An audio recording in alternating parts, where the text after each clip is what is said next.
Premium ബ്രാൻഡിൻ്റെ premium MTB bike affordable പ്രൈസിൽ.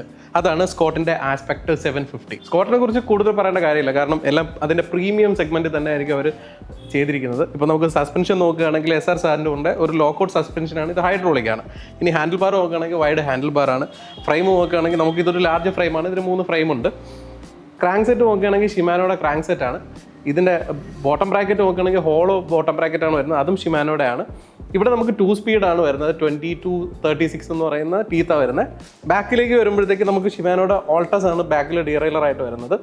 ഇവിടെ നമുക്ക് ഒരു 9 സ്പീഡ് കെസറ്റാണ് കിട്ടുന്നത്, അപ്പോൾ 9x2 18 ആണ് ഇതിൻ്റെ സ്പീഡ് വരുന്നത്. ഇവിടെ നമുക്ക് 11-36 എന്ന് പറയുന്ന ഒരു കോമ്പിനേഷനാണ് വരുന്നത്. ചെയിൻ വന്നിട്ട് KMC ആണ്. ബാക്കി ഇതിൻ്റെ കോമ്പണൻസ് ഒട്ടുമിക്കതും സിംഗ്രോസിൻ്റെ ആണ്. ഇതിൻ്റെ ബ്രേക്ക് സെറ്റ് വരുന്നത് ടെക്ട്രോയുടെ ഹൈഡ്രോളിക് ബ്രേക്കിംഗ് സിസ്റ്റം ആണ് വരുന്നത്. ഹബ്ബ് ആക്കുകയാണെങ്കിൽ നമുക്ക് ഫോർമുലയുടെ ഹബ്ബ്, അലോയ് ഹബ്ബാണ്. ഫ്രണ്ടും ബാക്കും ക്വിക്ക് റിലീസ് വരുന്നുണ്ട്. സൈക്കിളിൽ കുറച്ച് അക്രമം കാണിക്കാൻ താല്പര്യമുള്ളവർക്കൊക്കെ പറ്റിയ ബൈക്കാണ് സ്കോട്ടിൻ്റെ ആസ്പെക്ട് 750 എന്ന് പറയുന്ന മോഡൽ. ഇതിൻ്റെ പ്രൈസ് വരുന്നത് 42,000. MTB ബൈക്ക് കാര്യമായിട്ട് ഇഷ്ടപ്പെടുന്നവർക്ക് ഏറ്റവും പറ്റിയ മോഡലാണ് സ്കോട്ടിൻ്റെ ആസ്പെക്ട് 750. കാരണം ഇതിൻ്റെ ഫീച്ചേഴ്സ് ആണെങ്കിലും ഇതിലിട്ടിരിക്കുന്ന കോമ്പണൻസ് ആണെങ്കിലും എല്ലാം അത്രയ്ക്കും ക്വാളിറ്റി ഉള്ളതാണ്. ഈവൻ നമ്മൾ ഈ നിപ്പിൾസ് നോക്കിയാൽ തന്നെ ഇത് സ്റ്റെയിൻലെസ് സ്റ്റീൽ നിപ്പിൾസ് ആണ് വരുന്നത്. അപ്പോൾ ഇത്രയും ഒരു പ്രീമിയം ബൈക്ക് നമുക്കൊരു 42,000 രൂപയ്ക്ക് അകത്ത് കിട്ടുക എന്ന് പറഞ്ഞാൽ ഒരു കിടിലൻ പ്രൈസ് തന്നെയാണ് ഈ ബൈക്കിൻ്റെത്. അപ്പോൾ ഈ ബൈക്ക് സ്വന്തമാക്കാൻ താല്പര്യമുള്ളവർ സന്ദർശിക്കൂ റാൻ cross road cycles, Nalanchira, Trivandrum.